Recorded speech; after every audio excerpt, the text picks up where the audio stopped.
नमस्कार, मैं डॉक्टर विजय शुक्ल। भारत में शायद ही कोई ऐसा परिवार होगा जो पेट्रोल डीजल की कीमतों से प्रत्यक्ष या अप्रत्यक्ष रूप से प्रभावित ना होता हो। जिसके पास कार नहीं है वह भी महंगे ईंधन का बोझ उठाता है। ट्रक महंगा चलेगा तो सब्जियां महंगी होंगी, बस का किराया बढ़ेगा तो नौकरी पेशा व्यक्ति की जेब कटेगी। किसान का डीजल महंगा होगा तो खेती की लागत बढ़ेगी और कुल मिलाकर हर घर की रसोई तक महंगाई पहुंच जाएगी। इसलिए पेट्रोल और डीजल केवल ईंधन नहीं है, बल्कि भारत की अर्थव्यवस्था की धड़कन है। ऐसे समय में जब सरकार विंडफॉल टैक्स में बदलाव करती है या तेल कंपनियों को राहत देती है, तो यह केवल वित्त मंत्रालय की एक अधिसूचना नहीं होती, यह करोड़ों भारतीयों के जीवन से जुड़ा फैसला होता है। इसलिए यह पूछना जरूरी है कि इस पूरी व्यवस्था का सबसे बड़ा लाभार्थी आखिर है कौन? सरकार, तेल कंपनियां या आम नागरिक? रूस यूक्रेन युद्ध के बाद दुनिया का तेल बाजार पूरी तरह बदल गया। पश्चिमी देशों के प्रतिबंधों के कारण रूस ने अपना कच्चा तेल भारी छूट पर बेचना शुरू किया। भारत ने इस अवसर का लाभ उठाया और बड़ी मात्रा में रूसी कच्चा तेल आयात किया। भारतीय रिफाइनरियों ने उस तेल को परिष्कृत कर घरेलू बाजार के साथ साथ अंतर्राष्ट्रीय बाजार में भी बेचा। इससे रिफाइनिंग कंपनियों को असाधारण लाभ हुआ। इसी दौर में भारत सरकार ने विंडफॉल टैक्स लागू किया ताकि इस अप्रत्याशित लाभ का एक हिस्सा सार्वजनिक राजस्व के रूप में सरकार को मिले। यह निर्णय आर्थिक दृष्टि से उचित माना गया, लेकिन समय के साथ सरकार ने इसमें बदलाव किए और बाद में कई मामलों में इसे कम या समाप्त भी किया।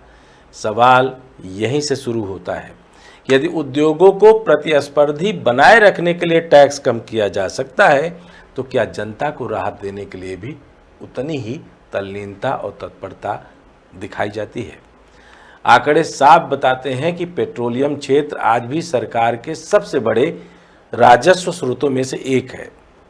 Petroleum planning and analysis cell PPAC के अनुसार वर्ष 2025-26 में पेट्रोलियम क्षेत्र से केंद्र और राज्यों को लगभग 8.17 लाख करोड़ का राजस्व प्राप्त हुआ। इससे पहले 2024-25 में यह आंकड़ा लगभग 7.58 लाख करोड़ था। यह बताता है कि पेट्रोलियम केवल ऊर्जा का स्रोत नहीं, बल्कि सरकारों के लिए विशाल वित्तीय आधार भी है, यानी मोटी कमाई का जरिया। इसी प्रकार सार्वजनिक क्षेत्र की प्रमुख तेल विपणन कंपनियों इंडियन ऑयल, भारत पेट्रोलियम और हिंदुस्तान पेट्रोलियम ने 2023-24 में संयुक्त रूप से लगभग 81,000 करोड़ रुपए का शुद्ध मुनाफा दर्ज किया। यह असाधारण लाभ था, जिसने यह दिखाया कि वैश्विक परिस्थितियां कभी कभी कंपनियों के लिए कितनी अनुकूल हो सकती हैं। यहाँ तक सब कुछ अर्थशास्त्र का हिस्सा है, लेकिन जन सरोकार की सवाल करने वाली आदत का वो हिस्सा अब शुरू होता है। यदि सरकार का राजस्व बढ़ रहा है तो कंपनियों का मुनाफा बढ़ रहा है, तो क्या उसी अनुपात में आम नागरिक को राहत मिल रही है? क्या पेट्रोल पंप पर खड़ा व्यक्ति यह महसूस कर पा रहा है कि वैश्विक बाजार में आई राहत का लाभ उसकी जेब तक पहुंचा है?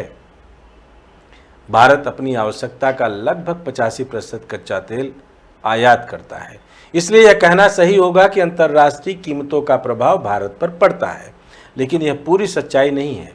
खुदरा कीमतों में कच्चे तेल के अलावा केंद्र का उत्पाद शुल्क, राज्यों का वैट, डीलर कमीशन, माल ढुलाई और विपणन लागत भी यानी डिस्ट्रीब्यूशन लागत भी शामिल होती है। यही कारण है कि अंतर्राष्ट्रीय बाजार में गिरावट आने के बावजूद खुदरा कीमतों में उसी अनुपात में कम नहीं दिखाई देती है। यह भी सच है कि सरकारें केवल कर वसूलने के लिए कर नहीं लगाती। सड़कें बनानी है, रेलवे चलानी है, सेना को संसाधन देने हैं, स्वास्थ्य और शिक्षा पर खर्च करना है, इन सब के लिए राजस्व चाहिए। लेकिन लोकतंत्र में उतना ही आवश्यक यह भी है कि कर व्यवस्था न्यायपूर्ण और पारदर्शी दिखाई दे। जब जनता को यह महसूस होने लगे कि संकट में उसका बोझ बढ़ता है जबकि राहत का लाभ कहीं और चला जाता है, तब भरोसा टूटने लगता है। आज भारत में पेट्रोल डीजल का हर लीटर केवल वाहन की टंकी नहीं भरता, बल्कि सरकार के राजस्व, राज्यों की आय और तेल कंपनियों की बैलेंस शीट को भी प्रभावित करता है। यही कारण है कि ईंधन की कीमतें केवल आर्थिक नहीं बल्कि राजनीतिक मुद्दा भी बन जाती हैं। यहाँ एक महत्वपूर्ण सवाल और है। यदि किसी वर्ष तेल कंपनियों को घाटा होता है तो सरकार अक्सर उनकी सहायता के उपाय खोजती है, लेकिन जब कंपनियां रिकॉर्ड लाभ कमाती हैं तब क्या उस लाभ का कोई प्रत्यक्ष हिस्सा उपभोक्ताओं तक पहुंचाने की व्यवस्था है? वर्तमान व्यवस्था में इसका उत्तर स्पष्ट नहीं है। विंडफॉल टैक्स का मूल उद्देश्य यही था कि असाधारण लाभ का एक हिस्सा समाज के हित में लौटे, लेकिन यदि इस टैक्स में राहत दी जाती है तो सरकार को यह भी साफ करना होगा कि इससे उपभोक्ता को क्या लाभ होगा। यदि लाभ केवल उद्योग तक सीमित रह जाए तो जनता के मन में सवाल उठना लाजमी है। भारत में पेट्रोल और डीजल पर बहस अक्सर राजनीतिक आरोप प्रत्यारोप तक सीमित हो जाती है, लेकिन वास्तविक आवश्यकता तथ्यों पर आधारित चर्चा की है। क्या पेट्रोल डीजल की कीमत तय करने की प्रक्रिया पर्याप्त पारदर्शी है? क्या उपभोक्ता को पता है कि 1 लीटर पेट्रोल की कीमत में कच्चे तेल का हिस्सा कितना है और करों का हिस्सा कितना? क्या सरकार नियमित रूप से यह जानकारी सरल भाषा में जनता के सामने रखती है? यदि नहीं तो यह पारदर्शिता बढ़ाने का समय है। आज दुनिया के कई देश ऊर्जा सुरक्षा, हरित ऊर्जा और कर सुधारों पर तेजी से काम कर रहे हैं। भारत भी ऊर्जा संक्रमण की दिशा में आगे बढ़ रहा है, लेकिन जब तक देश का बड़ा हिस्सा पेट्रोल और डीजल पर निर्भर है तब तक इनकी कीमतें करोड़ों लोगों के जीवन को प्रभावित करती रहेंगी। इसलिए सवाल केवल विंडफॉल टैक्स का नहीं है। सवाल यह है कि क्या भारत की ऊर्जा नीति का अंतिम उद्देश्य केवल राजस्व बढ़ाना है या नागरिक को भी उचित राहत देना है? क्या सरकार उद्योग और उपभोक्ता के बीच कोई ऐसा बैलेंस बना पाएगी जिसमें निवेश भी बढ़े, कंपनियां भी मजबूत रहे और आम नागरिक को भी यह महसूस हो कि वह केवल करदाता नहीं बल्कि नीति का केंद्र है? हमारा काम किसी सरकार या कंपनी को कटघरे में खड़ा करना नहीं है, बल्कि जनता की ओर से वे सवाल पूछना है जो रोजमर्रा के जीवन से जुड़े हैं। पेट्रोल डीजल की बहस में भी यही सबसे महत्वपूर्ण प्रश्न है। जब लाभ होता है तो उसका लाभ किसे मिलता है और जब बोझ आता है तो उसे कौन उठाता है?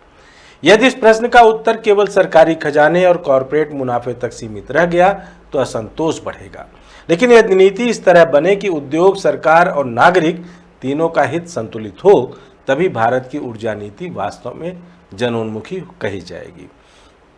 क्योंकि लोकतंत्र में ईंधन केवल इंजन नहीं चलाता, वह जनता के भरोसे को भी गति देता है और किसी भी लोकतांत्रिक व्यवस्था की सबसे बड़ी पूंजी वही भरोसा होता है।